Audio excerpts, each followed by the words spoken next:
Hello YouTube, this side Rahul Kumar और आज हम बात करने वाले हैं स्कैनिंग फेज के बारे में।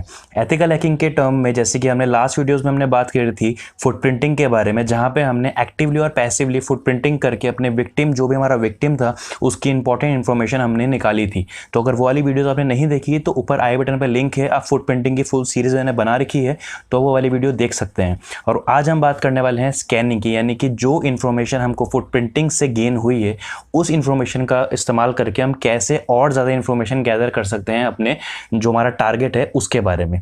तो चलिए बिना किसी देरी के इस वीडियो को स्टार्ट करते हैं।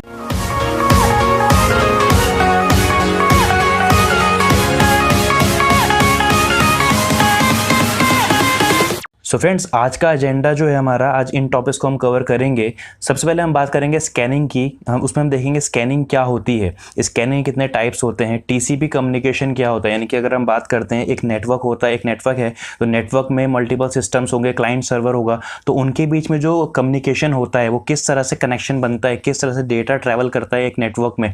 अगर एक कंप्यूटर से दूसरे कंप्यूटर को, दूसरे किसी नेटवर्क में रखे हुए कंप्यूटर को डेटा भेज रहा है तो किस तरह से वहाँ पर डेटा ट्रैवल हो रहा है, उसको हम टीसीपी कम्युनिकेशन में जानेंगे, वो भी बिल्कुल डिटेल में। फिर हम बात करेंगे स्कैनिंग मेथोडोलॉजी के बारे में, यानी कि स्कैनिंग के मेथड के क्या क्या हैं, किन किन टाइप से हम स्कैनिंग को परफॉर्म कर सकते हैं, यानी कि कौन कौन से टूल्स हैं, कौन कौन सी कमांड्स हैं जिनके थ्रू हम स्कैनिंग को परफॉर्म कर सकते हैं।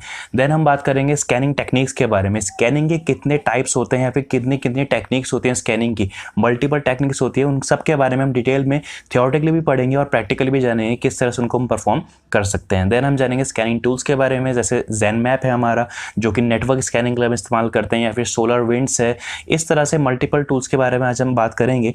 लास्ट में हम बात करेंगे स्कैनिंग बियॉन्ड आईडीएस, यानी कि अगर किसी नेटवर्क में फायरवॉल है या आईडीएस आईपीएस है, इंट्रूशन डिटेक्शन सिस्टम या फिर इंट्रूशन प्रिवेंशन सिस्टम, तो उसमें हम कैसे खुद को सेफ रख के स्कैनिंग का परफॉर्म कर सकते हैं, तो वो हम स्कैनिंग बियॉन्ड आईडीएस फेज में जानेंगे। तो बहुत डिटेल वीडियो है, तो वीडियो थोड़ी सी लंबी होगी क्योंकि बिगिनर टू एडवांस सभी के लिए है, तो मैंने पूरा कंप्लीट ट्यूटोरियल एक सिंगल वीडियो में बना दिया है, तो वीडियो को एंड तक जरूर देखिएगा, आपको बहुत ज़्यादा इन्फॉर्मेशन यहाँ से गेन होगी। तो चलिए स्टार्ट करते हैं स्कैनिंग से। तो सबसे पहले हम बात करते हैं कि स्कैनिंग होता क्या है। देखिए, सबसे पहले जैसे हमने फुटप्रिंटिंग में देखा था, हम क्या कर रहे थे, हमने टारगेट की इन्फॉर्मेशन निकाली कि उसकी वेबसाइट का क्या नाम है, उसकी वेबसाइट में क्या क्या इन्फॉर्मेशन है, वहाँ पे आईपी एड्रेसेस हैं। तो वहाँ पे हमको कई ऐसी चीज़ें मिली जो हम स्कैनिंग में परफॉर्म कर सकते हैं, जैसे कि हमारा आईपी एड्रेसेस है, मल्टीपल आईपी एड्रेस हमें फुटप्रिंटिंग के दौरान देखने को मिले थे। तो स्कैनिंग वो मेथड होता है जिसमें हम अपने नेटवर्क की, और जैसे कि जो भी वहाँ पे सर्विसेज चल रही हैं, वहाँ पे जो उनका नेटवर्क है, नेटवर्क में मल्टीपल सर्विसेज चलती हैं, मल्टीपल प्रोटोकॉल्स होते हैं, मल्टीपल ऑपरेटिंग सिस्टम का इस्तेमाल होता है किसी भी नेटवर्क में, तो हम उसका पता लगाते हैं स्कैनिंग करके। जैसे कि वहाँ पे कितने होस्ट हैं, उनका पूरा नेटवर्क है, उसमें कितनी मशीन्स चल रही हैं एक नेटवर्क के अंदर, उस मशीन के ऊपर, उस कंप्यूटर्स के ऊपर कौन कौन सी सर्विसेज चल रही हैं, कौन कौन से प्रोटोकॉल्स चल रहे हैं, उन प्रोटोकॉल्स की इन्फॉर्मेशन, यानी कि वो कौन से पोर्ट पे रन हो रहे हैं उनके प्रोटोकॉल्स, उन सभी की इन्फॉर्मेशन हम स्कैनिंग में डिटेल में गैदर कर सकते हैं। जैसे फॉर एग्जाम्पल आपने गूगल का जो है पूरी इन्फॉर्मेशन निकाल ली, ठीक है, आपने गूगल की आईपी वगैरह सब पता लगा लिया कि वहाँ का जो मेन सर्वर है, वहाँ का जो मेन नेटवर्क है, वहाँ का आईपी क्या है, तो आपने ये सब पता लगा लिया। तो आईपी जब एक बार आपको पता चल गया, आपके टारगेट का जो आईपी है वो पता चल गया, तो आप उस आईपी की मदद से पता लगा सकते हैं कि उस पूरे नेटवर्क में, जो गूगल का पूरा नेटवर्क है, उसके अंदर कितने कंप्यूटर्स हैं, उन कंप्यूटर्स में कौन सा प्रोटोकॉल वर्क हो रहा है, उन कंप्यूटर्स के ऊपर कौन सा ऑपरेटिंग सिस्टम रन कर रहा है, कौन कौन से वहाँ पे प्रोटोकॉल्स काम में लाए जा रहे हैं। तो इन सभी चीज़ों के बारे में डिटेल में स्कैनिंग के थ्रू इंफॉर्मेशन गेन कर सकते हैं। और एक बार अगर हमें ये पता चल गया कि वहाँ पे कौन सा ऑपरेटिंग सिस्टम है, फॉर एग्जांपल आपको ये पता चला कि वहाँ पे अभी भी विंडोज 7 का इस्तेमाल हो रहा है, तो जैसे कि आपको पता है विंडोज 7 में बहुत ज़्यादा वर्नेबिलिटीज़ हैं, तो आप विंडोज 7 की उन वर्नेबिलिटीज़ का इस्तेमाल करके उनके नेटवर्क को कॉम्प्रोमाइज़ कर सकते हैं। तो ये काम होता है स्कैनिंग का। और मेन ऑब्जेक्टिव कौन कौन से होते हैं, to identify live host on a network.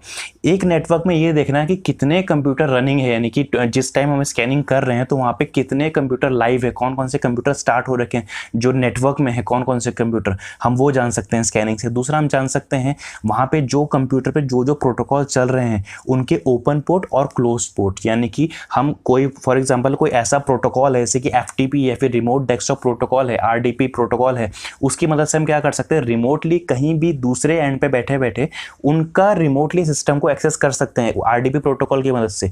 तो हम अगर वहाँ का जो आरडीपी पोर्ट है, अगर हमें ये पता लगा कि उस नेटवर्क का एक कंप्यूटर है इसका आरडीपी पोर्ट ओपन है, तो हम उस पोर्ट को एक्सेस करके उनके सिस्टम को कॉम्प्रोमाइज़ कर सकते हैं। तो यानी कि हम पता लगा सकते हैं कौन कौन से पोर्ट ओपन है, कौन कौन से पोर्ट क्लोज हैं। हम ऑपरेटिंग सिस्टम की इन्फॉर्मेशन पता लगा सकते हैं, सर्विसेज की इन्फॉर्मेशन पता लगा सकते हैं, और ये जान सकते हैं कि कौन कौन सी वर्नेबिलिटीज़ हैं। यस, इवन आप वर्नेबिलिटीज़ देख सकते हैं कौन कौन सी वर्नेबिलिटीज़ उस नेटवर्क में हैं। तो वर्नेबिलिटीज़ कैसे देखते हैं वो भी हम आगे जानेंगे। तो अभी आपको ये समझ में आया होगा कि स्कैनिंग क्या है। तो हम आगे बढ़ते हैं अब। तो चलिए दोस्तों, अब हम बात करते हैं टीसीपी कम्युनिकेशन के बारे में, यानी कि टीसीपी कम्युनिकेशन क्या होता है। देखिए, जब भी हम कोई भी रिक्वेस्ट करते हैं क्लाइंट टू सर्वर, यानी कि अगर आप अपने कंप्यूटर या लैपटॉप से या गूगल को एक्सेस कर रहे हैं या फेसबुक को एक्सेस कर रहे हैं, तो वहाँ पे आप कोई ना कोई कनेक्शन बना रहे हैं क्लाइंट टू सर्वर के बीच में। तो वहाँ पे अगर आप एक सिक्योर कनेक्शन बना रहे हैं, आप HTTPS का कनेक्शन बना रहे हैं, HTTP जो भी आप कनेक्शन बना रहे हैं, तो वो एक कनेक्शन बनाने का काम जो करता है वो मेनली हमारे दो प्रोटोकॉल करते हैं। पहला होता है TCP और दूसरा होता है UDP। अब जितने भी आपके प्रोटोकॉल होते हैं, आपका HTTPS है, आपका STTP है, टेलनेट है, FTP है, DNS, DHCP, जितने भी नेटवर्क के प्रोटोकॉल हैं वो सभी TCP IP सूट के अंदर आते हैं। अब देखिए, TCP एंड UDP के बारे में डिटेल में मैं आपको OSI मॉडल में बता चुका हूँ ट्रांसपोर्ट लेयर में। तो अगर आपने OSI मॉडल की मेरी वो वाली वीडियो नहीं देखी तो चैनल में ऊपर आई बटन पर मैंने लिंक दे दिया है, आप वहाँ से वाली वीडियो डिटेल में देख सकते हैं। तो अभी मैं यहाँ पे आपको TCP किस तरह से कनेक्शन बनाता है मैं वो आपको समझाऊंगा, और इसमें जो ट्रांसपोर्ट लेयर में जो बाकी फंक्शंस होते हैं वो मैं आपको नहीं बता पाऊंगा क्योंकि वीडियो बहुत ज़्यादा लंबी हो जाएगी। तो मैं यहाँ पे आपको बताऊंगा TCP कनेक्शन किस तरह से बनाता है, कनेक्शन एस्टेब्लिशमेंट कैसे करता है कोई भी डेटा को भेजने से पहले। ठीक है, तो अभी हम ये समझेंगे। तो देखिए, जो TCP एंड UDP दो प्रोटोकॉल है, TCP stand for transmission control protocol and UDP stand for user datagram protocol. दोनों ही प्रोटोकॉल काम में लाए जाते हैं डेटा को ट्रैवल कराने के लिए। अब सबसे पहले अगर हम बात करते हैं TCP की, तो जो TCP है वो एक कनेक्शन ओरिएंटेड प्रोटोकॉल है। कनेक्शन ओरिएंटेड मतलब ये कोई भी डेटा को ट्रैवल करने से पहले, अगर कोई भी डेटा आपको क्लाइंट मशीन से सर्वर मशीन में भेजनी है, यानी कि अपने कंप्यूटर से किसी दूसरे सर्वर पे या गूगल पे, फेसबुक पे आपने कोई डेटा एक्सेस करना है, तो वहाँ पे वो डेटा को भेजने से पहले कनेक्शन बनाता है, उसके बाद डेटा आगे फॉरवर्ड करता है। ये कनेक्शन बनाना ठीक वैसे ही है जैसे आप किसी को कॉल करते हैं। आप सबसे पहले जब किसी को कॉल करते हैं तो वहाँ पे रिंग जाती है, ठीक है, बेल जाती है। उसके बाद आप यहाँ से एक पर्सन हेलो बोलेगा, तब आप अपोजिट पर्सन हेलो बोलेगा, तब आप अपनी कन्वर्सेशन स्टार्ट करेंगे। ऐसा तो नहीं होता आपने कॉल लगा, एकदम कॉल लग गई, आपने बातें करना सीधा स्टार्ट कर दी। तो वहाँ पर क्या होता है, पहले बेल जाती है, पहले रिंग जाती है, उसके बाद एक फर्स्ट पर्सन हेलो बोलता है, देन हम हेलो बोलते हैं, देन हमारी कन्वर्सेशन स्टार्ट होती है। इसी तरीके से नेटवर्क में भी होता है, कोई भी डेटा को ट्रैवल करने से पहले TCP प्रोटोकॉल अगर हम इस्तेमाल कर रहे हैं तो वो एक कनेक्शन बनाएगा, उसके बाद ही हम डेटा को ट्रैवल कर पाएंगे। उसके बाद अगर हम UDP की बात करते हैं तो फ्रेंड्स, UDP क्या होता है, कनेक्शन लेस है, यानी कि यहाँ वो कनेक्शन नहीं बना रहा है। कोई भी डेटा ट्रैवल कराना है तो कनेक्शन नहीं बना रहा है, सीधा डेटा को क्या कर रहा है, ट्रैवल कर रहा है। तो इसका मतलब जो UDP है वो एक अनरिलायबल है। UDP अगर हम इस्तेमाल करते हैं तो डेटा की गारंटी नहीं है कि जहां उसको पहुंचाना चाह रहे हैं वहां पहुंचेगा भी या नहीं पहुंचेगा। बट TCP में ये हमें इंश्योरिटी मिलती है कि जो भी data client machine server machine से एक्सेस कर रही है या सर्वर मशीन को भेज रही है वो वहां पे पहुंचेगा ही पहुंचेगा। तो ये आपको ब्रीफ ओवरव्यू समझ में आया TCP और UDP के बारे में। चलिए आगे बढ़ते हैं और ये जानते हैं कि TCP हैंडशेक क्या होता है। इसको हम 3 वे हैंडशेक भी बोलते हैं। हैंडशेक मतलब क्या हुआ, कोई भी डेटा ट्रैवल कराना जब हम चाहते हैं TCP के थ्रू, या फिर कोई भी डेटा जब ट्रैवल होता है TCP के थ्रू, तो वहाँ पे ट्रैवल होने से पहले जो हम बात कर रहे हैं कनेक्शन बनता है। तो वो कनेक्शन बनता कैसे, अब हम इसमें ये जानते हैं। देखिए, आपके पास एक क्लाइंट मशीन है, आपके पास एक लैपटॉप है, कंप्यूटर है, जो भी है, और एक आपके पास सर्वर है। तो आप अपने लैपटॉप से सर्वर से कोई डेटा एक्सचेंज करना चाहते हैं और कनेक्शन बनाना चाहते हैं। तो सबसे पहले क्या होता है, जो हमारी क्लाइंट मशीन होती है वो सर्वर मशीन को एक सिंक्रोनाइजेशन बिट भेजती है, यानी कि कनेक्शन बनाने से पहले एक सिंक बिट जाती है क्लाइंट से सर्वर के पास। अब वो बिट, अगर कनेक्शन बनाना है तो वो बिट क्या होगी, 1 होगी। अगर कनेक्शन नहीं बनाना तो वो बिट क्या होगी, 0 होगी।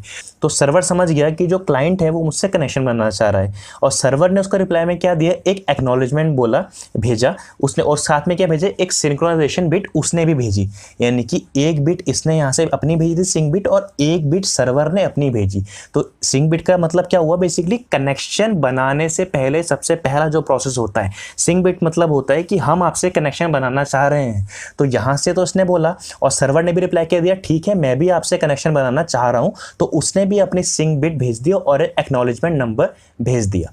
अब यहाँ पे एक बात आप हमेशा ध्यान रखना कि जो ये एक्नॉलेजमेंट नंबर भेजेगा वो इस सिंक बिट में +1 होगा। फॉर एग्जाम्पल, अगर इसने सिंक बिट जो थी, यानी कि जो इस सिंक बिट के साथ ही क्या भेजता है, एक सीक्वेंस नंबर भेजता है, जो भी क्लाइंट होगा वो सिंक बिट तो 1 भेज दी, ठीक है, थोड़ा सा कॉम्प्लिकेटेड आपको लगेगा अभी, लेकिन अभी मैं इसके ठीक बाद में आपको पूरा प्रैक्टिकल करके दिखाता हूँ। वायरशार्क में एक पैकेट को एनालाइज करके हम देखेंगे किस तरह से सिंक बिट है, सीक्वेंस नंबर क्या है, तो आपको बिल्कुल डिटेल में समझ में आ जाएगा। तो पैनिक होने की जरूरत नहीं है अगर आपको समझ में नहीं आ रहा है, आप बस 1-2 मिनट इसको ध्यान से सुनिए, और उसके बाद जब आप प्रैक्टिकल देखेंगे अभी तो आपको बिल्कुल सारे डाउट क्लियर हो जाएंगे। ओके, सो हम टॉपिक पे आते हैं। तो यहाँ पे क्या हुआ, क्लाइंट ने क्या करा, एक सिंक बिट भेजी थी जिसमें वैल्यू 1 थी, और एक साथ में एक सीक्वेंस नंबर भेजा था। तो जब भी कनेक्शन बनाना होता है तो क्लाइंट क्या भेजता, क्लाइंट क्या करता है, एक सिंक्रोनाइजेशन बिट भेजता है, एक एक्नॉलेजमेंट नंबर भेजता है और एक सीक्वेंस नंबर भेजता है। अब जो भी इसने सीक्वेंस नंबर भेजा, लेट सपोज इसने सीक्वेंस नंबर x भेजा, तो सर्वर रिप्लाई में क्या करेगा, एक्नॉलेजमेंट जो भेजेगा उसमें इसके सीक्वेंस नंबर में +1 करके भेजेगा, यानी कि इसने x भेजा तो उसने क्या करा, एक्नॉलेजमेंट नंबर में +1 करके भेज दिया। फॉर एग्जाम्पल, अगर यहाँ पे सीक्वेंस नंबर 1 भेजता तो ये एक्नॉलेजमेंट नंबर में क्या भेजता, 2 भेज देता। इसका मतलब क्या है कि जो आपने मुझे सीक्वेंस नंबर भेजा है यानी कि वो मुझे मिल गया। अब जैसे क्लाइंट ने यहाँ पे 1 भेजा तो क्लाइंट क्या एज्यूम करेगा कि जो मुझे रिप्लाई मिलेगा एक्नॉलेजमेंट नंबर का वो 2 होगा। तो इसी तरीके से जब जो सर्वर है वो यहाँ से इसने x देखा, इसने क्या करा, +1 करके इसको भेज दिया। अब जब इसने देखा कि मेरे सीक्वेंस नंबर में +1 हो क्या है, इसका मतलब क्या है, इसने मेरी रिक्वेस्ट को एक्सेप्ट कर लिया है। अब एक्नॉलेजमेंट के भेजने के साथ साथ सर्वर भी क्या करेगा, अपना एक सीक्वेंस नंबर भेजेगा, किसके पास, क्लाइंट के पास, कंफर्म करने के लिए कि उसको मेरा सीक्वेंस नंबर मिला या नहीं मिला। अब सेम प्रोसेस यहाँ पे क्या होगा, थर्ड प्रोसेस क्या होगा, क्लाइंट क्या करेगा, जो एक्नॉलेजमेंट नंबर यहाँ से क्लाइंट भी भेजेगा। अब एक्नॉलेजमेंट नंबर मैंने क्या बताया, +1 होता है, वही बताया मैंने। अब इसका सीक्वेंस नंबर क्या था, y था। अब यहाँ क्या करा इसने, इसके सीक्वेंस नंबर में +1 करके इसको भेज दिया, और जो साथ में सीक्वेंस नंबर क्या होगा, इसका x+1, यानी कि जो इसका एक्नॉलेजमेंट नंबर सर्वर ने भेजा था और इसी ने सेम नंबर सर्वर को वापस भेज दिया। तो इससे इसको क्या पता चलेगा, क्लाइंट सर्वर को क्या पता चलेगा कि हाँ भाई हमारे आपस में तालमेल हो गया है, हमारे आपस में अंडरस्टैंडिंग हो गई है, अब हम डेटा सेंड करना स्टार्ट कर सकते हैं। तो इसको बोलते हैं 3-वे हैंडशेक। चलिए थोड़ा सा समअप करते हैं। 3-वे हैंडशेक कौन सा प्रोसेस होता है, सबसे पहले क्लाइंट जो होता है सर्वर को एक सिंक बिट भेजता है। सिंक बिट गई सर्वर के पास, सर्वर ने रिप्लाई दिया सिंक बिट प्लस एक्नॉलेजमेंट, यानी कि जो सेकंड रिप्लाई आता है सर्वर की तरफ से वो आता है सिंक और एक्नॉलेजमेंट, और थर्ड रिप्लाई आता है एक्नॉलेजमेंट। इन 3 प्रोसेस को बोलते हैं 3-वे हैंडशेक। उसके बाद आपका डेटा सेंड होना स्टार्ट होता है। ये समझ में आया आपको? अगर आपको अभी भी ये समझ नहीं आया तो अब हम प्रैक्टिकल समझते हैं कि ये होता क्या है, तब आपको डिटेल में क्लियर हो जाएगा।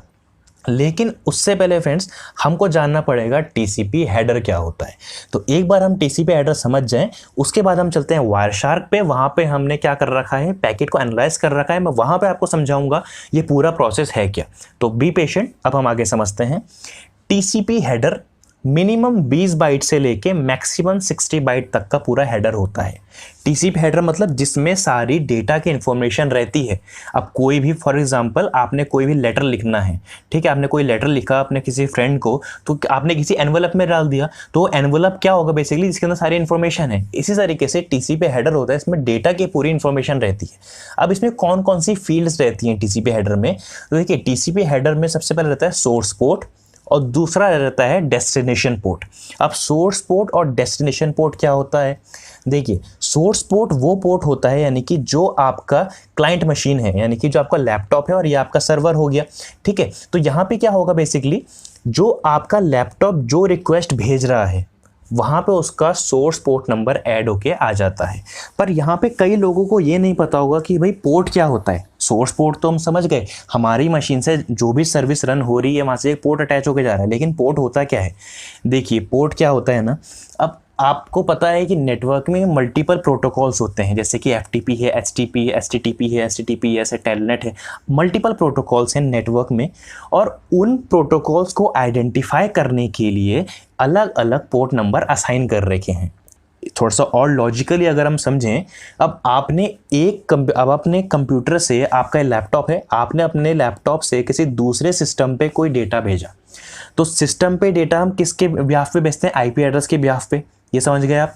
तो IP एड्रेस के बिहाफ पे एक सिस्टम से दूसरे सिस्टम में डेटा चला गया, लेकिन उस सिस्टम में वो डेटा जाना कहाँ पे है ये कौन बताएगा? ये बताता है हमारा पोर्ट नंबर। क्योंकि हमारे सिस्टम में मल्टीपल सर्विसेज रन होती हैं, तो सिस्टम को कैसे पता चलेगा ये कौन सी सर्विस के लिए पैकेट आया है? अब आपने एक सिस्टम से दूसरे नेटवर्क पे तो डेटा भेज दिया, लेकिन उस नेटवर्क को पता कैसे चलेगा ये सिस्टम में कौन से सर्विस के लिए, कौन से प्रोटोकॉल की ये चीज़ आई है? तो वो हमें पोर्ट नंबर बताता है। जितने भी सर्विसेज आपके कंप्यूटर में चलती हैं सबके अलग अलग पोर्ट नंबर्स होते हैं। जितने भी प्रोटोकॉल्स हैं, आपका FTP है, FTP के दो पोर्ट नंबर होते हैं, 2021। टेलनेट का पोर्ट नंबर 23 होता है। बेसिकली पोर्ट और IP एड्रेस जो होते हैं एक एंड पॉइंट होते हैं, यानी कि जो पैकेट आप एक नेटवर्क से दूसरे नेटवर्क पे भेज रहे हैं, फिर एक सिस्टम से दूसरे नेटवर्क पे भेज रहे हैं, वो उस सिस्टम पे कौन से प्रोटोकॉल पे जाके कौन सी सर्विस के लिए वो बेसिकली पैकेट है, ये हमें पोर्ट नंबर बताता है। अब पोर्ट नंबर को कैसे हम देख सकते हैं ये भी मैं आपको बताता हूँ। तो अगर पोर्ट नंबर आपको देखना है, सिंपली आपने क्या करना है, अपना कमांड प्रॉम्प्ट ओपन करिए। कमांड प्रॉम्प्ट ओपन करने के बाद आपने यहाँ पे कमांड लिखना है netstat, netstat -ano, नेटस्टेट -an और एंटर मारेंगे तो यहाँ पे आप देखेंगे हमारे पास मल्टीपल क्या हो गए हैं, मल्टीपल पोर्ट नंबर्स हमारे पे यहाँ पे देखने को। स्क्रॉल डाउन ऊपर चलते हैं तो यहाँ पे प्रोटो मतलब प्रोटोकॉल, यानी कि कौन सा प्रोटोकॉल इस्तेमाल, ये TCP का प्रोटोकॉल इस्तेमाल कर रहा है। लोकल एड्रेस मतलब हमारी मशीन से जो एड्रेस जा रहे हैं, ठीक है। फॉरेन एड्रेस मतलब जिससे हम कम्युनिकेट कर रहे हैं। स्टेट मतलब ये पोर्ट नंबर का स्टेट है कि लिसनिंग स्टेट पे है, और ये इनकी PID है, प्रोसेस ID। तो यहाँ पे आप देखेंगे जब हम स्क्रॉल डाउन करके थोड़ा सा नीचे चलते हैं तो यहाँ पे आप अगर हम देखते हैं तो यहाँ पे देखिए मल्टीपल IP एड्रेस आपको दिख रहे हैं, है ना, 192.168.42.206। तो ये क्या है हमारी, ये हमारे IP एड्रेस है हमारी मशीन का। और ये क्या है जो 40.119.211.0.223 ये क्या है हमारे, ये हमारे जिससे हम कम्युनिकेट कर रहे हैं इस टाइम उसका IP एड्रेस है। तो यहाँ पे आप देखोगे अगर 192.168.42.206 तो IP एड्रेस हो गया। इसके आगे 42744 ये क्या है, ये वो पोर्ट नंबर है, ये है वो पोर्ट नंबर जिसकी मैं आपको बात कर रहा था ना। और ये क्या है हमारे, ये हमारा जिससे हम कम्युनिकेट कर रहे हैं उसका IP एड्रेस है। और 443 क्या है, उसका पोर्ट नंबर है। अब 443 यानी कि ये आपको पता है ये 443 किसका पोर्ट नंबर होता है HTTPS का, हाइपर टेक्स्ट ट्रांसफर प्रोटोकॉल का पोर्ट नंबर कौन सा होता है, 443। और इसकी प्रोसेस ID क्या है, 4208। तो अगर आप देखना चाहते हैं, अब आपको नहीं पता 4208 कौन सा प्रोग्राम इस्तेमाल कर रहा है, 4208 ये इसकी PID है। सिंपली चेक करने के लिए आप टास्क मैनेजर को ओपन करते हैं, Ctrl+Shift+S प्रेस करेंगे तो आपका टास्क मैनेजर ओपन हो जाएगा। अब यहाँ पे आपने देखा है कि 4208 एक PID यानी कि प्रोसेस ID है। ये जो प्रोसेस चल रहा है इसकी प्रोसेस ID क्या है, 4208। अब हमें क्या करना है, यहाँ पे डिटेल्स में जाना है और यहाँ पे आप देखेंगे ये PID लिखी है, ठीक है। PID में हमें 4208 को ढूंढना है।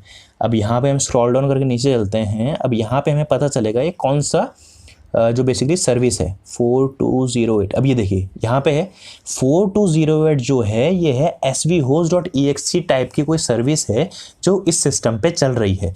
इस तरह से हम मल्टीपल सर्विसेज को देख के पहचान सकते हैं कि कौन सी सर्विस है, यानी किसी भी सर्विस को आइडेंटिफाई करने के लिए हम पोर्ट नंबर का इस्तेमाल करते हैं। अब सोर्स पोर्ट मतलब क्या हुआ, हम अपने सिस्टम से किसी मान लीजिए HTTP वेबसाइट को विजिट कर रहे हैं तो सोर्स पोर्ट में क्या होगा, हमारे सिस्टम का पोर्ट नंबर आ जाएगा। और डेस्टिनेशन पोर्ट में क्या हो जाएगा, HTTP वेबसाइट का पोर्ट नंबर क्या होता है, 80 होता है। तो डेस्टिनेशन पोर्ट में 80 पोर्ट नंबर आके इस हेडर में फिट हो जाएगा। फिर होता है सीक्वेंस नंबर और acknowledgement number. Sequence number acknowledgement number वही होता है जो मैंने आपको यहाँ पे बताया। देखिए यहाँ मैंने बताया सीक्वेंस नंबर एक्नॉलेजमेंट नंबर। कोई भी डेटा जब हम भेजते हैं तो उसके साथ हम अपने कनेक्शन को बेसिकली कनेक्शन ओरिएंटेड हम क्यों कहते हैं, क्योंकि बेसिकली यहाँ पे क्या होता है, कोई भी कनेक्शन भेजने से पहले हम उसको वेरीफाई करते हैं कि क्या हमारा पैकेट सामने वाले सिस्टम को पहुंच रहा है या नहीं पहुंच रहा है। तो उसके लिए हम सीक्वेंस नंबर और एक्नॉलेजमेंट नंबर का मदद लेते हैं, तो ताकि सामने वाला जो सिस्टम है वो वेरीफाई कर पाए उस सीक्वेंस नंबर और एक्नॉलेजमेंट नंबर के बिहाफ पे कि हमारा कनेक्शन सही से बन पा रहा है नहीं बन पा रहा है। ये भी अभी हम प्रैक्टिकल में जानेंगे। उसके बाद आता है data offset. Data offset basically TCP header length होता है। ये लेंथ ये बताता है कि यहाँ से जो टीसीपी हेडर है यहाँ पे डेटा कहाँ से स्टार्ट हो रहा है। ठीक है, अब डेटा हेडसेट में ऑफसेट में क्या फील्ड होती है, यहाँ बेसिकली 4 बाइट का ये फील्ड होता है टीसीपी हेडर फील्ड। ये बताता है कि जो डेटा है इस टीसीपी हेडर में पूरा डेटा होगा ना, तो वो डेटा कहाँ से स्टार्ट हो रहा है, वो डेटा ऑफसेट बताता है। ये होता है रिजर्व्ड, यानी कि रिजर्व बिट होता है फ्यूचर यूज़ के लिए, इसको हम छेड़ते नहीं है, रिजर्व बिट होता है।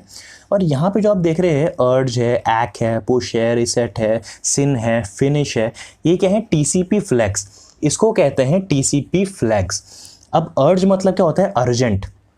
अर्जेंट मतलब क्या होता है, अगर आप कोई भी डेटा भेज रहे हैं, ठीक है, और आपको अपने डेटा में कोई ऐसा डेटा है जो आपको हाई प्रायोरिटी पे चाहिए, जिसका आपको बेसिकली सेंडिंग रिसीविंग जो काम है आपका, वो आप चाहते हैं कि ये हाई प्रायोरिटी पे काम हो, तो आप किसको करेंगे, आप उसको उसमें जो अर्ज बिट है, यानी कि जो अर्जेंट बिट है, उसको 1 करके भेज देंगे। ठीक है, तो अर्ज बिट मतलब क्या हुआ, जो भी डेटा आप भेज रहे हैं अगर आप उसको हाई प्रायोरिटी पे फॉरवर्ड करना चाहते हैं, यानी कि जो उसका बेसिकली पूरा प्रोसेस हो वो हाई प्रायोरिटी पे फास्टली पूरा प्रोसेस हो, तो वहाँ पे अर्ज बिट क्या होता है, 1 हो जाता है। दूसरा है एक्नॉलेजमेंट बिट। अब जैसे कि मैंने आपको बताया था, कोई भी कनेक्शन जब बनता है, ठीक है, तो सबसे पहले क्या है, सिंक बिट जाता है। तो सिंक बिट जैसे यहाँ पे आपको दिख रहा है, सिंक बिट यहाँ पे 1 होके जाएगी, और रिप्लाई में जब सर्वर क्लाइंट को रिप्लाई देगा तो एक्नॉलेजमेंट बिट क्या हो जाएगी, 1 हो जाएगी। वो उसको एक्नॉलेज करता है कि जो आपने मुझे पैकेट भेजा था वो मुझे मिल गया, तो यहाँ पे एक्नॉलेजमेंट बिट क्या हो जाएगी, 1 हो जाएगी। फिर होता है पुश।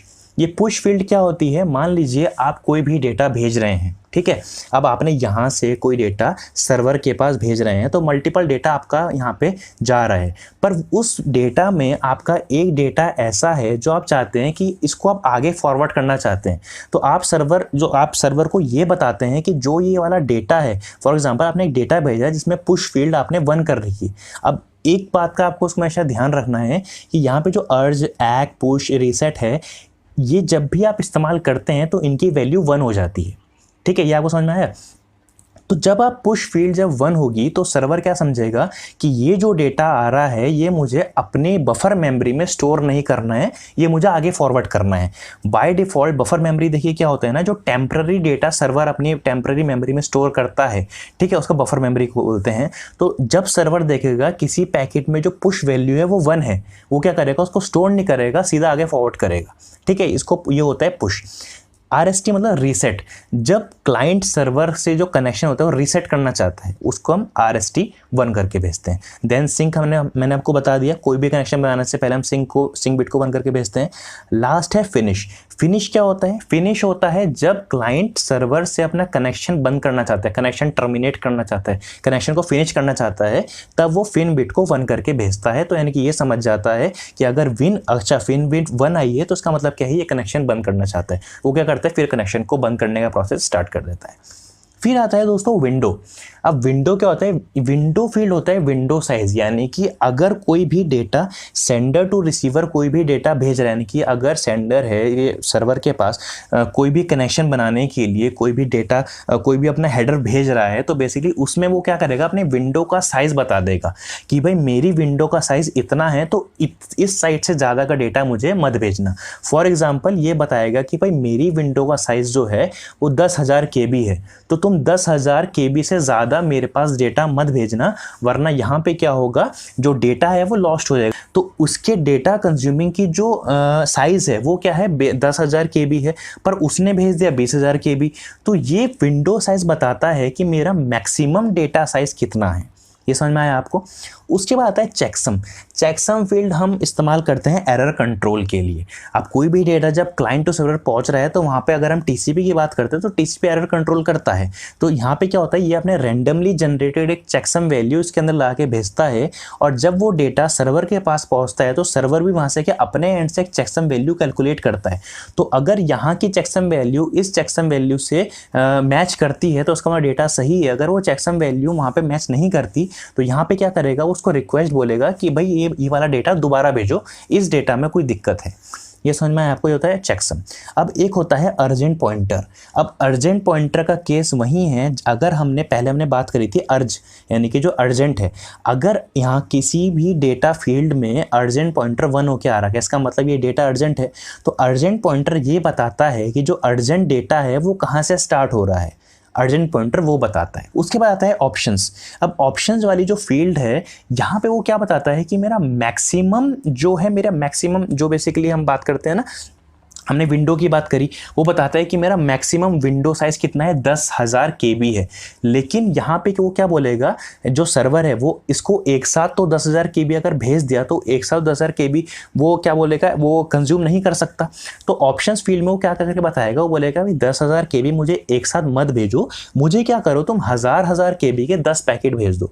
तो यानी कि ऑप्शन फील्ड में वो क्या बताता है कि भाई मेरा जो मिनिमम जो मेरा सेगमेंट का साइज है वो इतना है, तो इतने सेगमेंट में मुझे पैकेट को भेज सकते हो। ठीक है, फिर आता है डेटा, जहां पे आपका डेटा स्टोर होता है। यह आपको समझ में, ये होता है टीसीपी हेडर। अब हम जानते हैं जो भी हमने पढ़ा, ये सोर्स है, पोर्ट है, डेस्टिनेशन पोर्ट है, एक्नॉलेजमेंट नंबर है, सीक्वेंस नंबर, ये होता क्या है। कई लोगों को अभी समझ में नहीं आया होगा, तो प्लीज़ आप थोड़ा सा पेशेंट रखिए। अब हम समझते हैं कि ये होता क्या है। ठीक है, यहाँ से आपको बिल्कुल क्लियर हो जाएगा। तो चलिए अब हम अपने काली लाइनिक्स मशीन पे चलता हूँ। वहाँ पे मैंने वायरशार्क में एक पैकेट एनालाइज करा है टेलनेट का, तो मैं वहाँ पे आपको समझाता हूँ कि किस तरह से इस पूरा प्रोसेस होता है। तो फ्रेंड्स, यहाँ पे आप देख रहे हैं ये मेरा वायरशार्क टूल है। वायरशार्क टूल क्या है हम आगे बात करेंगे। तो यहाँ पे मैंने आपको बताया है किस तरह से एक पैकेट जब टीसीपी कनेक्शन बनाता है तो वहाँ पे किस तरह से जो होता है, ये जो सोर्स पोर्ट है, डेस्टिनेशन पोर्ट है, सीक्वेंस नंबर है, इनका गेम प्ले होता है। ठीक है, अब यहाँ पे आप देखेंगे कि यहाँ पे जो ये 192.168.230.138 है, ये मेरी मशीन का IP है, और 192.168.230.135 है ये मेरी दूसरी मशीन है, यानी कि जिससे मैं कम्युनिकेट करना चाह रहा हूँ, ये उसका IP है। तो यानी कि सबसे पहले क्या होता है हमारा, जब एक मशीन दूसरी मशीन से टीसीपी प्रोटोकॉल का इस्तेमाल करके कम्युनिकेट करना चाहती है, तो यहाँ पे क्या होता है, सिंक बिट जाती है। अब देखिए यहाँ पे आपको दिख रहा है, यहाँ पे सिंक बिट है। सबसे पहले क्या करा, क्लाइंट ने सर्वर को क्या करा, एक सिंक बिट भेजी। ठीक है, और उसके बाद रिप्लाई में 135 वाली मशीन है, उसने 138 वाली मशीन को रिप्लाई दिया किससे, सिंक बिट और एक्नॉलेजमेंट बिट से। उसके बाद यानी कि लास्ट में क्या होता है, जो हमारी मेन मशीन थी जो कम्युनिकेट करना चाह रही थी, उसने जो हमारी सर्वर मशीन थी उससे कम्युनिकेट करके इसको एक्नॉलेजमेंट बिट भेज दी। तो यहाँ पे क्या हुआ, 3 वे हैंडशेक। सिंक बिट गई पहले, फिर सिंक और एक्नॉलेजमेंट बिट गई, उसके बाद क्या एक्नॉलेजमेंट बिट गई। यहाँ पे क्या हो गया, 3 बिट हो गई, यानी कि 3 अलग अलग यहाँ पे प्रोसेस चले। इसको हमने बोला 3 वे हैंडशेक। इतना आपको समझ में आया। अब यहाँ पे अगर हम सबसे पहली वाली फील्ड को एग्जामिन करें, यहाँ पे नीचे हम देखते हैं, तो यहाँ पे आप देखोगे एक सोर्स पोर्ट भी गया। सोर्स पोर्ट क्या था, 43070, और डेस्टिनेशन पोर्ट क्या था, 23, क्योंकि टेलनेट का प्रोटोकॉल नंबर, जो टेलनेट प्रोटोकॉल है उसका पोर्ट नंबर क्या है, 23 है। तो हमारा सोर्स पोर्ट मतलब हमारी मशीन का पोर्ट नंबर, और डेस्टिनेशन पोर्ट मतलब जो प्रोटोकॉल हम इस्तेमाल कर रहे थे, जिस प्रोटोकॉल से हम कम्युनिकेट करना चाह रहे थे, उसका पोर्ट नंबर था 23। ये आपको समझ में आया, सोर्स पोर्ट, डेस्टिनेशन पोर्ट। उसके बाद आप यहाँ पे देखोगे सीक्वेंस नंबर क्या है, 0 है। यहाँ पे जो रिलेटिवली सीक्वेंस नंबर 0 है, और जो उसका नेक्स्ट सीक्वेंस नंबर जो वो एक्सपेक्ट कर रहा है सर्वर से, वो क्या है, 1 है। जैसे कि मैंने आपको बताया था हमेशा +1 हो गया आता है, तो यानी कि इसने 0 भेजा, तो ये क्या एक्सपेक्ट करेगा, +1 यानी कि 1। ठीक है, उसके बाद अगर हम नीचे चलते हैं स्क्रॉल डाउन करके, तो यहाँ पे एक और चीज़, हम फ्लैग्स पे आते हैं। हमने फ्लैग्स पढ़े थे, तो फ्लैग्स पे आने के बाद अब यहाँ पे आप देखोगे सारी बिट 0 है जो आपको बता रहा था, लेकिन जो सिंक बिट है वो क्या है, 1 है। अब 1 जब भी ये जो हमारा सर्वर है वो देखेगा कि इसका जो फ्लैग है उसमें जो सिंक बिट है वो 1 है, यानी कि वो समझ जाएगा ये क्या करना चाह रहे हैं, मुझसे कनेक्शन बनाना चाह रहा है। तो वो क्या करेगा, इसको रिक्वेस्ट भेजेगा, किसमें, एक्नॉलेजमेंट और सिंक में। तो अगर हम दूसरे को एनालाइज करें, दूसरा पैकेट ये है हमारा, तो यहाँ पे अगर हम देखेंगे तो एक्नॉलेजमेंट नंबर क्या भेजा, 1 भेजा, और उसका सीक्वेंस नंबर क्या भेजा, उसने 1 भेजा। ठीक है, पहले वाले में क्या था, 0 था सीक्वेंस नंबर, और उसने क्या एक्सपेक्ट करा था, 1 था। तो सर्वर ने क्या करा, उस 0 में +1 करके, यानी कि 1 सीक्वेंस नंबर यहाँ पे भेज दिया, और उसने क्या करा, एक्नॉलेजमेंट नंबर को क्या करा, 1 करके यहाँ पे भेज दिया। तो यहाँ पे आपको समझ में आया। और यहाँ पे अगर आप देखेंगे ये एक्नॉलेजमेंट नंबर इसने क्या करा, 1, यानी कि इसने जो इसका फ्लैग था, टीसीपी फ्लैग था सर्वर मशीन का, वहाँ पे उसने क्या करा, एक्नॉलेजमेंट नंबर 1 करके यहाँ पे इसको भेज दिया। तो ये आपको समझ में आया, ये हुआ हमारा टीसीपी कनेक्शन एस्टेब्लिशमेंट। अगर हम थर्ड वाले को भी देखें तो यहाँ पे क्या होगा, आप देखोगे इसका जो फ्लैग होगा तो यहाँ पे आप देखोगे इसका एक्नॉलेजमेंट नंबर क्या है, 1 है, क्योंकि लास्ट जो हमारा हैंडशेक होता है वो होता है एक्नॉलेजमेंट, और एक्नॉलेजमेंट की वैल्यू हमेशा क्या होती है, 1 होती है, यानी कि जो बताता है कि मेरे को आपका पैकेट मिल गया है। तो इस तरह से देखिए होता है हमारा 3 way handshake TCP connection establishment में। तो ये आपको समझ में आया टीसीपी कम्युनिकेशन क्या होता है। चलिए अब आगे बढ़ते हैं। तो फ्रेंड्स मैंने आपको बताया था टीसीपी फ्लैग्स क्या होते हैं, तो यहाँ पे मैंने उनके बारे में डिटेल में बताया है। आप चाहे तो उसका स्क्रीनशॉट ले सकते हैं कि सिंक बिट क्या होता है। कनेक्शन को बनाने से पहले जो हमें एक बिट लगा के भेजते हैं जो बताता है कि हमें कनेक्शन बनाना है। एक्नॉलेजमेंट नंबर जो ये बताता है कि मुझे आपका सीक्वेंस नंबर मिल गया है, मुझे आपका पैकेट मिल गया है, मैं अब आगे आपको फॉरवर्ड करने के लिए रेडी हूँ। तो इस तरह से अलग अलग फ्लैग्स होते हैं टीसीपी के। अब आगे बढ़ते हैं हम और बात करते हैं स्कैनिंग मेथोडोलॉजी से। अब यहाँ से हमारा सारा जो है बेसिकली हमारा कमांड लाइन पे यानी कि हमारा प्रैक्टिकल काम करना स्टार्ट यहाँ से हो जाता है। तो इसमें हम क्या बात करेंगे, हम इसमें बात करेंगे checking for live system. Live system को चेक करना, ओपन पोर्ट्स को चेक करना, आईडीएस को स्कैन करना, ठीक है, बैनर ग्रैबिंग करना, वर्नेबिलिटीज़ को स्कैन करना और नेटवर्क डायग्राम बनाना। ठीक है, तो यहाँ से हम अपना प्रैक्टिकल स्टार्ट करते हैं। तो सबसे पहले हम बात करते हैं चेकिंग फॉर लाइव सिस्टम्स। अब इसी में हम क्या करेंगे, जब मैं अभी स्टार्ट करूँगा प्रैक्टिकल तो हम उसी के अंदर सारे के सारे प्रैक्टिकल परफॉर्म करेंगे। ठीक है, हम फर्स्ट से लेके लास्ट तक सभी प्रैक्टिकल्स में परफॉर्म कर देंगे। तो चलिए हम स्टार्ट करते हैं, चलते हैं अपने काली लिनक्स ऑपरेटिंग सिस्टम पे। तो चलिए फ्रेंड स्टार्ट करते हैं अपना प्रैक्टिकल। स्टार्ट हम करते हैं जो हमारा नेटवर्क है उसको स्कैन करने से। उसके बाद हम बात करते हैं जो हमारे टूल्स कौन कौन से इस्तेमाल हम कर सकते हैं। अभी तो हम कमांड लाइन पे बात करेंगे कि कमांड लाइन के थ्रू किस तरह से हम स्कैनिंग कर सकते हैं। उसके बाद हम बात करते हैं टूल्स की मदद से कैसे हम स्कैनिंग कर सकते हैं। तो चलिए हम स्टार्ट करते हैं। सबसे पहले हम टर्मिनल ओपन करते हैं और देखिए सबसे पहले हम चेक कर रहे हैं यहाँ पे लाइव सिस्टम। अगर हमें लाइव सिस्टम चेक करना हो कोई कि हमारे जो नेटवर्क है या फिर जो भी हमारा टारगेट नेटवर्क है उसमें कौन कौन सिस्टम लाइव है, तो सबसे बेसिक तरीका जो है कोई भी कनेक्टिविटी चेक करने का, वो शायद आप लोगों को, कई लोगों को पता भी होगा, सबसे बेसिक तरीका है पिंग का। पिंग यानी कि पैकेट इंटरनेट ग्रोफर इसकी फुल फॉर्म होती है। तो पिंग का इस्तेमाल करने के बाद हम क्या कर सकते हैं, चेक कर सकते हैं कि जो भी हमारा टारगेट है उससे हमारी कनेक्टिविटी है या नहीं है। तो यहाँ पे मेरे केस में हम यहाँ रियल वर्ल्ड पे या फिर रियल नेटवर्क पे तो हम अटैक कर नहीं सकते या फिर हम स्कैनिंग कर नहीं सकते बिकॉज इट इज़ इलीगल।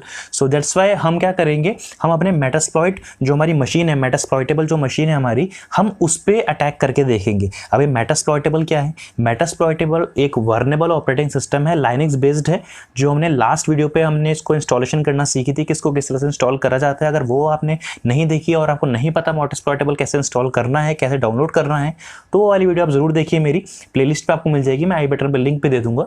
तो हम मेटास्प्लॉइटेबल मशीन पे क्या करेंगे, हम अपना कनेक्टिविटी चेक करने के लिए या फिर स्कैनिंग करने के लिए हम उसको यूज़ करेंगे। तो पहले मैं यहाँ मैं आपको दिखा देता हूँ। तो ये मेरी मेटास्प्लॉइटेबल मशीन है। मैं अगर इसकी आईपी चेक करूं, मैं ifconfig लिखूंगा और मैं इसकी आईपी चेक करूंगा, तो यहाँ पे मेरी आईपी है 192.168.230.135 मेरी आईपी एड्रेस है इसका।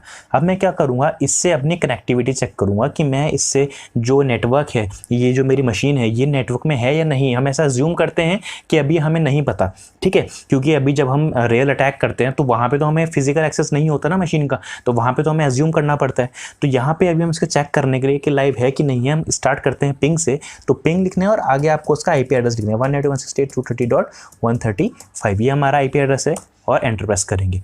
अब यहाँ पे आप देखेंगे ये हमारे पिंग रिप्लाई आ रहा है, यानी कि 64 बाइट्स फ्रॉम दिस नंबर, ये दिस आईपी और आईसीएमपी यहाँ पे प्रोटोकॉल इस्तेमाल कर रहा है। अब देखिए आईसीएमपी मतलब इंटरनेट कंट्रोल मैसेज प्रोटोकॉल, ठीक है।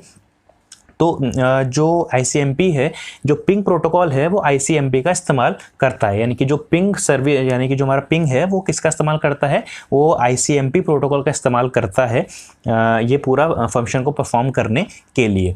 तो अभी हमने पिंग करके देखा किस तरह से हमारा जो मशीन है, यानी कि जो हमारी टारगेट मशीन है, उससे हम चेक कर सकते हैं कि मशीन लाइव है कि नहीं है। लेकिन दोस्तों कई बार क्या होता है कि कई बार हमारी जो मशीन होती है, जो टारगेट मशीन होती है, ऑब्वियसली अगर कोई ऐसा टारगेट मशीन होगी हमारी, तो ऑब्वियसली बात है कि वहाँ पे फायरवॉल तो इनेबल होगी ही होगी। अगर वो हाई एंड सिक्योरिटी सिस्टम ना भी हम ऐसा अज्यूम करें कोई हाई एंड सिस्टम ना हो, लेकिन वहाँ पे फायरवॉल तो इनेबल होगी ही होगी।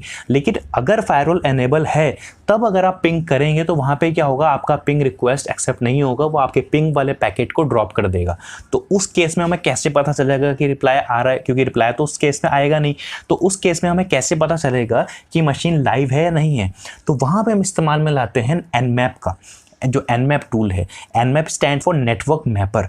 एनमैप बहुत पावरफुल टूल है और बहुत ज़्यादा इस्तेमाल होने वाला टूल है हैकिंग के वर्ल्ड में, या फिर एथिकल हैकिंग की अगर हम बात करते हो तो एनमैप बहुत ज़्यादा इस्तेमाल होता है। तो आज हम उसी एनमैप में क्या करेंगे, काम करेंगे। तो स्टार्ट करते हैं हम एनमैप की बेसिक स्कैन से। तो सिंपली जो एनमैप टूल है उसका इस्तेमाल आप करेंगे, आपने सिंपल लिखना है एनमैप।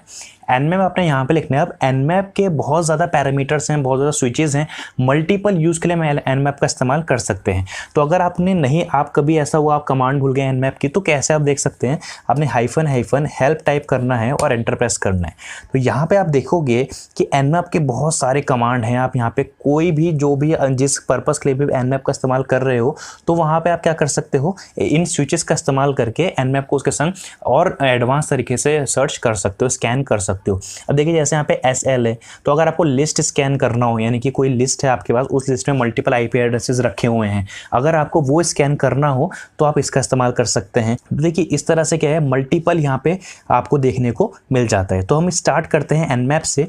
तो हम स्टार्ट करेंगे बेसिकली सिंगल IP को हम क्या करेंगे, स्कैन करेंगे। तो अभी जैसे कि हमारे पास जो IP है वो हमारे मेटास्प्लॉइटेबल मशीन की IP है, तो उसको अगर हमने स्कैन करना है, ठीक है, तो हम कैसे कर सकते हैं, बेसिकली सिंगल होस्ट को हमें स्कैन करना है। तो nmap 192.168.230.135, तो हमने अपनी IP लिख दी, टारगेट मशीन जो हमारी मेटास्प्लॉइटेबल है उसकी IP मैंने लिख दी और एंटर प्रेस करेंगे। सिंपली बहुत बेसिक स्कैन है। अगर आपको सिंगल होस्ट को स्कैन करना है तो आप इसका इस्तेमाल कर सकते हैं।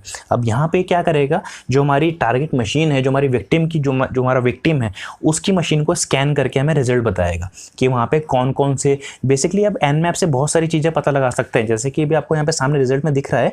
अब हमने सिंपली स्कैन करा, हमने यहाँ पे स्कैन करा था उस मशीन को, तो यहाँ पे हमने क्या दिखा दिया, होस्ट इज अप। सबसे पहले इसने हमें क्या दिखाया, जो होस्ट मशीन है हमारी वो है अप, यानी कि वो लाइव है, अभी वो नेटवर्क में है वाली मशीन। और उसके बाद इसने हमें क्या दिखाया, उसका पोर्ट नंबर, यानी कि वो कौन कौन से पोर्ट हैं वहाँ पे, उनका स्टेट क्या है, वो पोर्ट ओपन है या क्लोज हैं, उनकी कौन कौन सी सर्विसेज वहाँ पे चल रही हैं बेसिकली, ठीक है ना। सबसे पहले हम स्टार्ट करते हैं एग्जामिन करना। सबसे पहला पोर्ट हमें इसने दिया 21 पोर्ट, जो कि TCP का पोर्ट है। 21 पोर्ट होता है हमारा FTP का। तो स्टेट क्या है, ओपन है, यानी कि ये पोर्ट क्या है, ओपन है। सर्विस क्या है, FTP है, ठीक है। इस तरह से 22 पोर्ट SSH का होता है, 23 पोर्ट टेलनेट का होता है।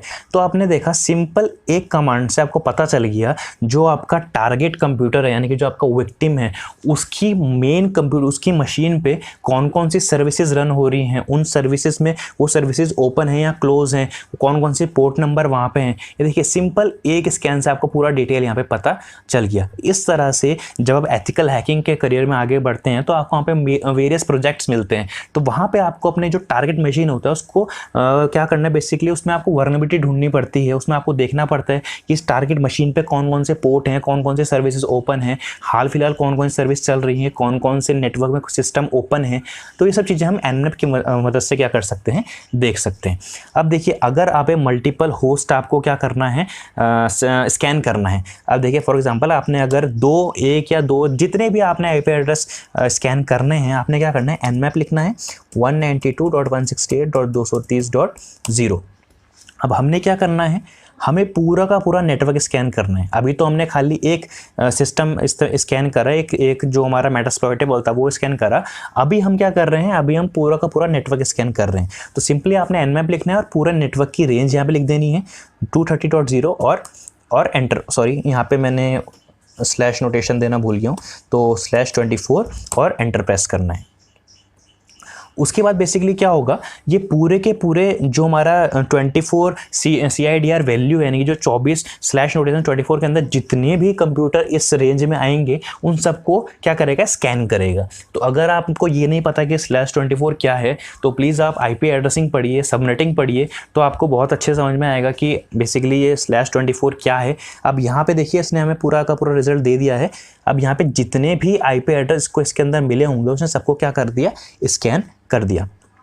अब यहाँ पे देखिए इसने इतने सारे पोर्ट को क्या कर दिया, स्कैन कर दिया। अब इसको क्योंकि अभी हमारे पास सिर्फ एक ही मशीन लाइव है, तो उसने क्या करा है, सिर्फ उसी का हमें क्या दिया है, जो बेसिकली रिजल्ट है वो शो करा है। अब यहाँ पे देखिए 230.2 ये कौन सा है, ये जो मेरी मेन मशीन है ये उसका IP है। अब यहाँ पे क्या दिखा रहा है, होस्ट इज अप, और यहाँ पे क्या दिखा रहा है, जो 53 पोर्ट नंबर है वो ओपन है, यानी कि जो मेरी मेन मशीन है उसका 53 पोर्ट नंबर क्या है, ओपन है। और ये 230.135 है, ये हमारा मेटास्प्लॉइटेबल का मशीन है।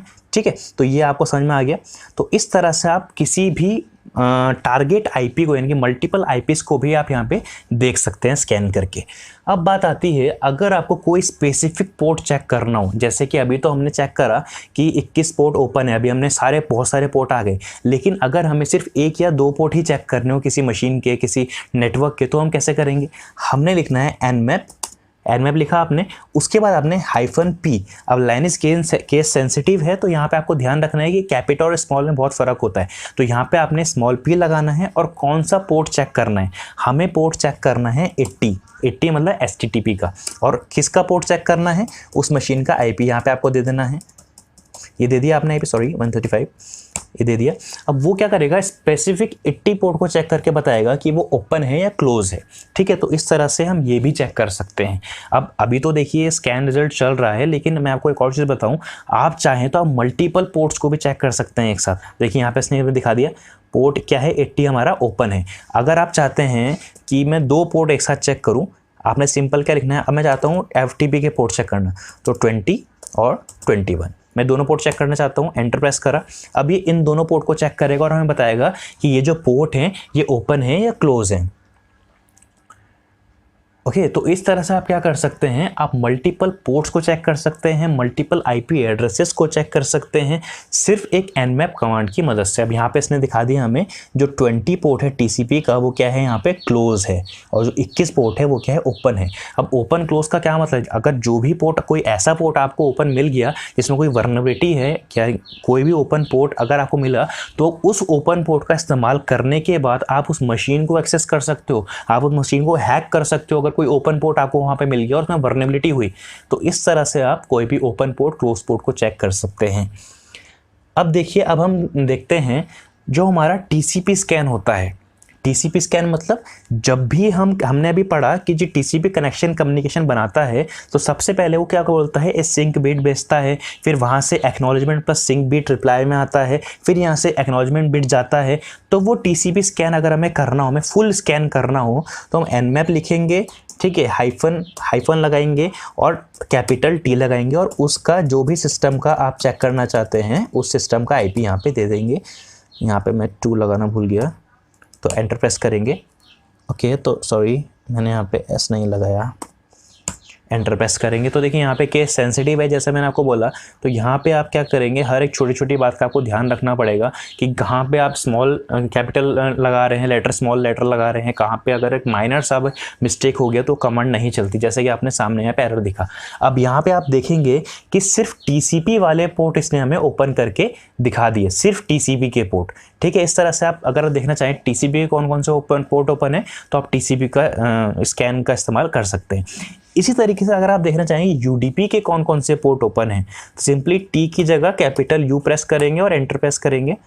ओके, तो ये रूट प्रिविलेज मांग रहा है। अब देखिए बहुत ज़्यादा प्रॉब्लम हो रही है, 2020 में जो लाइनक्स अपग्रेड होके आई है उसमें बहुत ज़्यादा दिक्कत ये हो रही है कि हर चीज़ में रूट, क्योंकि बाय डिफ़ॉल्ट इसमें क्या हो रहा है, पहले काले लाइनक्स में क्या होता था, root privilege by default root account बन के आता था, लेकिन इस बार क्या हुआ, रूट अकाउंट नहीं है। तो यहाँ पर हमें जो ऐसी कमांड है जो इसमें रूट प्रिविलेज की ज़रूरत है, तो वहाँ पर हमें सूडो का इस्तेमाल करना पड़ता है। सूडो लिखेंगे और एंटर प्रेस करेंगे, तो यहाँ पर आपको जितने भी UDP के पोर्ट हैं वो सब दिखा देगा कि ओपन है या क्लोज है। तो इस तरह से आपने ये भी सीख लिया कि किस तरह से टीसीपी के पोर्ट हम चेक कर सकते हैं, हम आईपी एड्रेस को कैसे स्कैन कर सकते हैं, हम पर्टिकुलर किसी पोर्ट को कैसे स्कैन कर सकते हैं। ठीक है, अब हम देख रहे हैं हम यूडीपी के पोर्ट को किस तरह से स्कैन कर सकते हैं। तो यहाँ पे आपको समझ में आया। थोड़ा सा ये टाइम ले रहा है फ्रेंड्स, तो यहाँ पे थोड़ा सा टाइम लेगा। एक्चुअल मेरी मशीन भी थोड़ी स्लो हो चुकी है क्योंकि मैंने यहाँ पे 5 to 6 ऑपरेटिंग सिस्टम इंस्टॉल कर रखे हैं अपने वर्चुअल मशीन में, तो इसलिए थोड़ा सा ये स्लो काम कर रहा है। ओके, तो इसको हम होने देते हैं, हम अपना दूसरा शेल ओपन कर लेते हैं। तो यहाँ पे मैं आपको आगे और बताता हूँ एनमैप के बारे में। तो और आगे हम क्या देख सकते हैं, देखिए अगर आपको कोई पर्टिकुलर वर्जन देख रहा हो कि आपकी जो बेसिकली आपकी जो टारगेट मशीन है उस पर जो सर्विस चल रही है उनका वर्जन कौन कौन सा है, कौन सी वर्जन पे चल रहे हैं, तो उसके लिए हम कमांड्स लाते हैं nmap-s V, और हमारा जो टारगेट है उसका IP हम यहाँ पे लिखेंगे 230.135 और एंटर।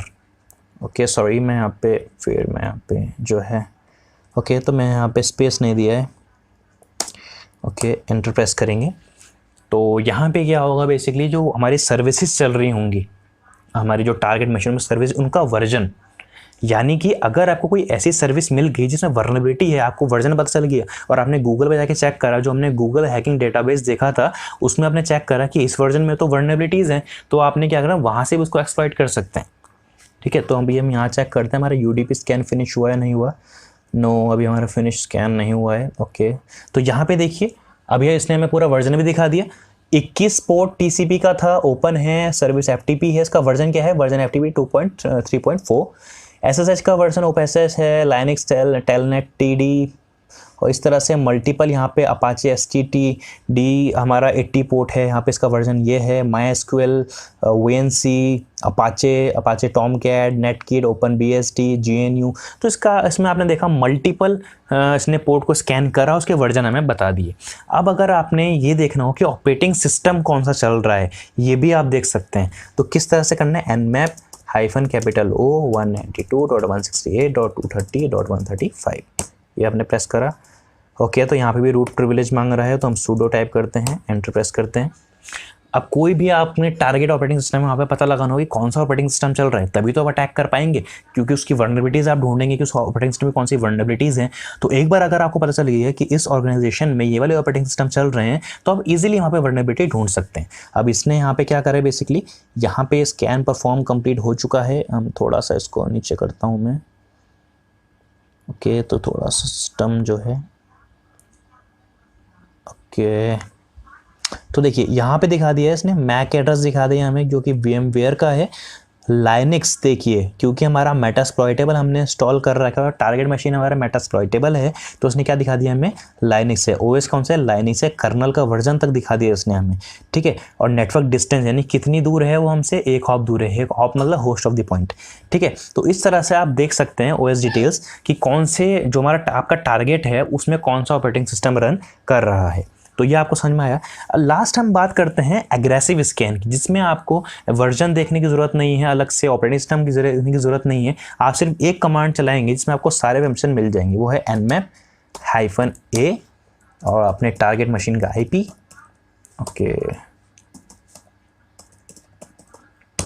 एंटर प्रेस करेंगे।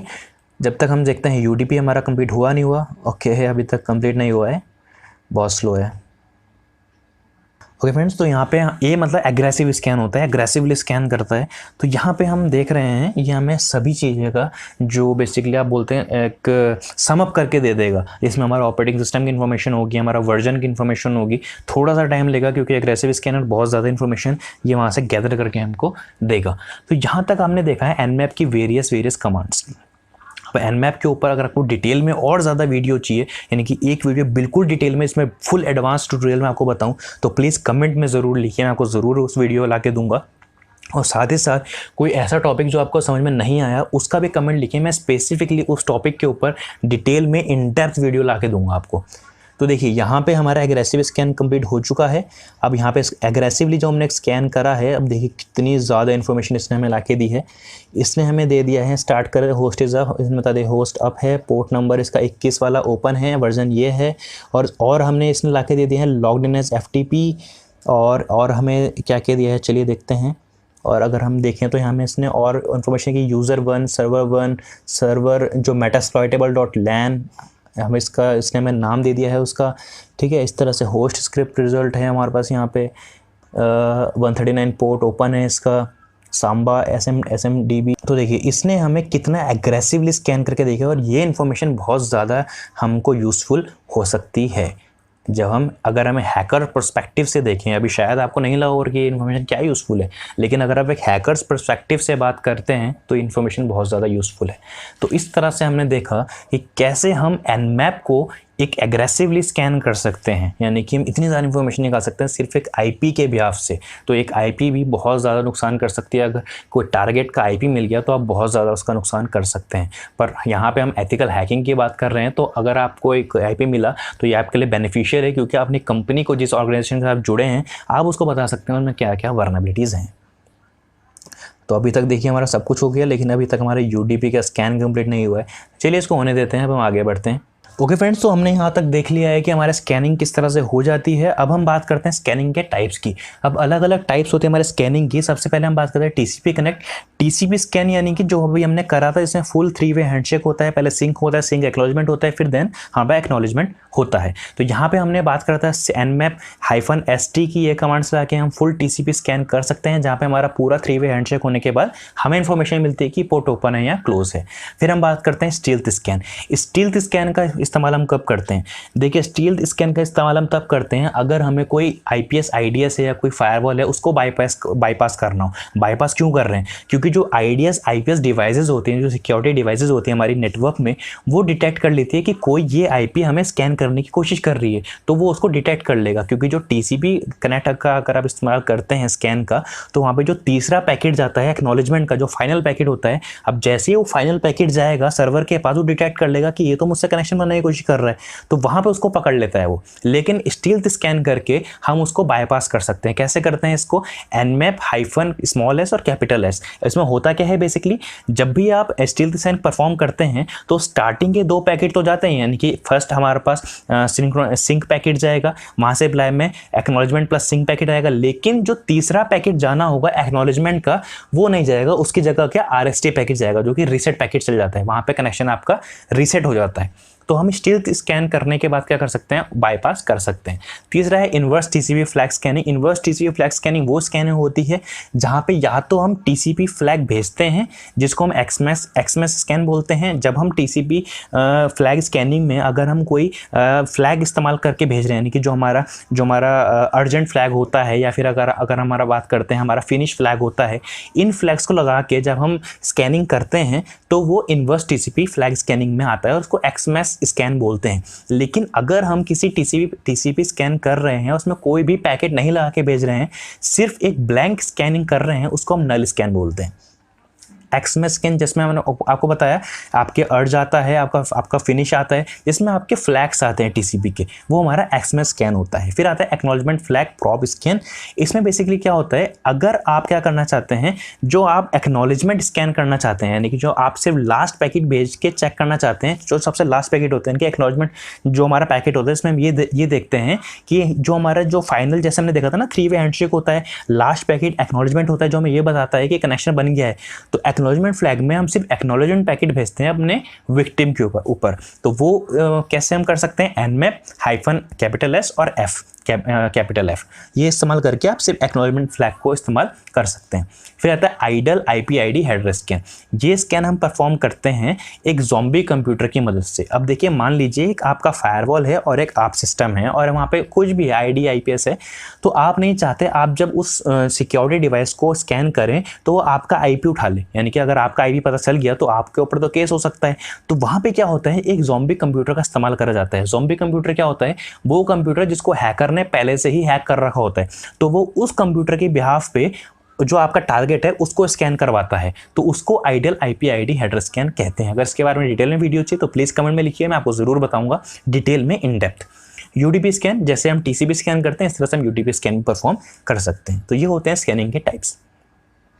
अब हम बात करते हैं passive OS fingerprinting and banner grabbing की। अब passive OS fingerprinting and banner grabbing अगर हम बात करें तो यहाँ पे आप क्या कर सकते हैं, जैसे हमने एक्टिव फुटप्रिंटिंग देखी कि किस तरह से हम पता लगा सकते हैं कि कैसे हम जो है हमारा ऑपरेटिंग सिस्टम कौन सा है। हम एनमैप के थ्रू पता लगा रहे थे, -o का इस्तेमाल करके कौन सा ऑपरेटिंग सिस्टम है, लेकिन हम पैसिवली भी पता लगा सकते हैं। तो यहाँ पे आप पैसिवली कैसे पता लगाएंगे, जब हम किसी को पिंग करते हैं तो वहाँ से हमें रिप्लाई में एक इको मैसेज मिलता है, तो उस इको मैसेज को एग्जामिन करने के बाद भी हम पता लगा सकते हैं। जैसे कि अगर आप लाइनक्स को पिंग करेंगे तो वहाँ से जो TTL वैल्यू होगी वो 64 आएगी। तो अगर आपने देखा 64 वैल्यू TTL वैल्यू, इसका मतलब वो क्या है, लाइनक्स है। इस तरह से अगर हमने विंडोज़ को पिंग करेंगे तो वहाँ पे जो TTL वैल्यू होगी, टाइम टू लिव वैल्यू होगी, वो 128 आएगी। तो यानी कि वो क्या होगा, विंडोज़ है। इस तरह से इसको राउटर का 255 है। अब आपको शायद समझ में नहीं आ रहा हो तो चलिए प्रैक्टिकल समझाता हूँ। तो अगर हम जैसे मैं CMD ओपन करता हूँ यहाँ पे, और मैंने यहाँ पे लिखा पिंग, और मैं अभी अपनी मेटास्प्लॉइटेबल जो मशीन है हमारी, जो लाइनक्स मशीन है, उसको पिंग करता हूँ, 135 लिखा। अब यहाँ पे आप देखेंगे जो TTL वैल्यू वो क्या आ रही है, 64 आ रही है। अब 64 आ रही है यानी कि 64 कौन सी मशीन होती है, वो तो लाइनक्स होती है, यानी कि हमें पता चल गया वो क्या है, लाइनक्स है। अब इस तरह से अगर मैं अपनी विंडोज़ को पिंग करूँ, पिंग, मेरा होस्ट मशीन का IP एड्रेस क्या है, मैं उसको चेक कर लेता हूँ। IP कॉन्फ़िग से मैं चेक करता हूँ, तो मेरा मशीन का IP है 42.206, क्या है मेरा, इसका IP है। तो मैं करता हूँ पिंग 192.168.42.206।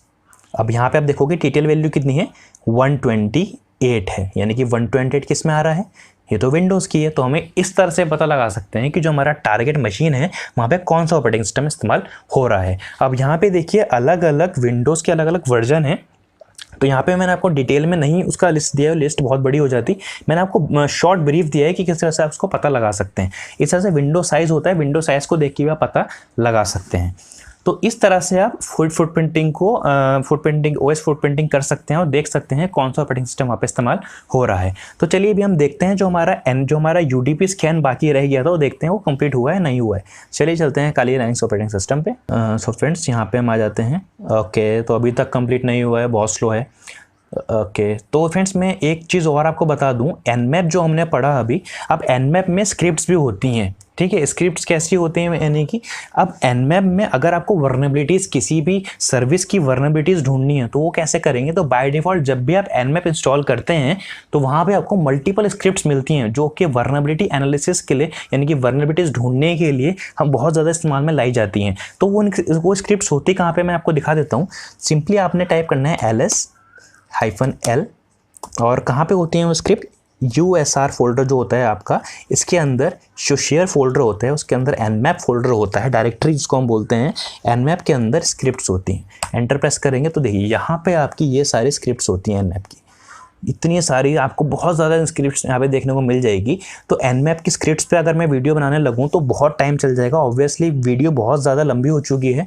तो अभी तो मैं आपको इसके स्क्रिप्ट्स का वीडियो नहीं बता सकता हूँ, लेकिन मैं आपको बता देता हूँ किस तरह से आपने इसको परफॉर्म करना है। सिंपली आपने क्या करना है, nmap लिखना है और हाइफन आपने स्क्रिप्ट लिखना है। ओके, स्क्रिप्ट लिखना है और इक्वल टू लगाना है जो भी स्क्रिप्ट आपने परफॉर्म करनी है। फॉर एग्जांपल मुझे whois-domain.nse की कोई स्क्रिप्ट है, मुझे ये परफॉर्म करना है, तो whois लिखना है आपने, whois-domain और .nse लिखना है, और आपने क्या लिखना है, आपका जो भी टारगेट है। फॉर एग्जांपल मैं यहाँ पे www. फॉर इंस्टेंस हम इसको ले लेते हैं google.com यहाँ पे लिखते हैं, ठीक है। ये लिखने के बाद आप वहाँ पे एंटर प्रेस करते हैं तो यहाँ पे क्या करेगा, उसके whois डोमेन को जो सर्च करेगा ये, और पूरी इन्फॉर्मेशन यहाँ पे हमें दिखा देगा। तो यानी कि हम सिर्फ इस स्क्रिप्ट की मदद से भी, कोई पैरामीटर्स आपको यहाँ पे नहीं लगाने। इसने एरर क्यों दिया, क्योंकि मेरा अभी जो इंटरनेट कनेक्ट नहीं है। तो अगर मैं यहाँ पे आपको दिखा दूँ, क्योंकि मेरा अभी इंटरनेट कनेक्ट नहीं है तो इसलिए वो होस्ट नेम को रिजॉल्व ही नहीं कर पा रहा है। तो यहाँ पे आप देखोगे कि मेरा इंटरनेट कनेक्ट नहीं है अभी, इसलिए वो रिजॉल्व नहीं कर पा रहे। लेकिन मैंने अभी आपको दिखा दिया कि किस तरह से आप जो है स्क्रिप्ट को इस्तेमाल कर सकते हैं अपने टारगेट को इन्फॉर्मेशन गैदर करने के लिए। तो इस तरह से दोस्तों हम क्या करते हैं, पूरा स्कैनिंग का फंक्शन को परफॉर्म करते हैं। होप्स आपको समझ में आया होगा। और दोस्तों इस वीडियो में मैंने आपको जो टूल्स हैं वो मैं आपको नहीं बता पाया, मैं उसको उस टूल को नेक्स्ट वीडियो, उसका पार्ट 2 आएगा, मैं उसमें आपको ज़रूर बताऊँगा, क्योंकि वीडियो बहुत ज़्यादा लेंथी हो चुकी है।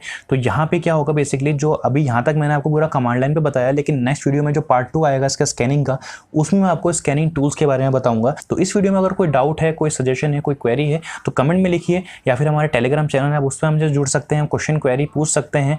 तो वीडियो अगर पसंद है तो लाइक कीजिए, शेयर कीजिए, सब्सक्राइब जरूर कीजिए चैनल को। मिलते हैं नेक्स्ट वीडियो में, टिल देन गुड बाय।